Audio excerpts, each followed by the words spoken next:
Last offseason, we unveiled our first NFL Survivor Squad, trying to build the best possible roster using one representative and only one representative from each of the 32 NFL teams. Well, we're here to do that again, but with a twist this time around. To make things more challenging on myself and avoid just reprinting the same article we ran this time last year, I unilaterally declared every player and coach that made last year's roster ineligible for this year's exercise.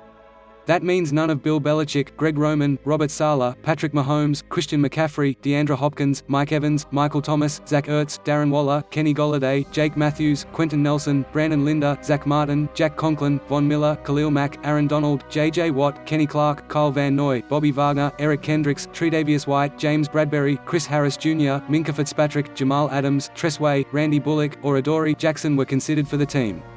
Obviously, that opened things up considerably. Eliminating the best quarterback, Mahomes, and best defensive player, Donald, forced us to get much more creative in our roster building, and doing so led to many more players than there were last year in consideration at almost every position. It also led to a lot of different roster configurations, which was fun as part of the exercise but probably not so good for my sanity. In an exercise like this, it's important to know exactly how you want to build your team. To compete in the modern NFL, you have to recognize that the passing game is king, and build the roster accordingly. So, in all toss-up decisions, the tiebreaker was whichever would help our offense throw the ball and our defense stop the opposing offense from doing the same. Excited for the biggest NFL schedule in history?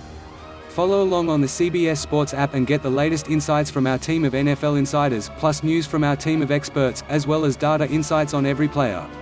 If you already have the CBS Sports app, make sure to favorite your favorite team so you don't miss a thing. Once again, we wanted our team to be as flexible as possible, especially on defense, where the ability to disguise what you're doing and have players fill multiple roles depending on the snap is paramount. So, pass-catching running backs, receivers who could play on the perimeter or in the slot, defensive linemen who could flex to the edge or inside, linebackers that excel against the run and the pass, and safeties who could drop down into the box, play up high, or slide to the slot were all things that we looked for in building the roster. All that said, a few quick notes before you get to the reveal of the full roster. Without further ado, let's walk through our squad.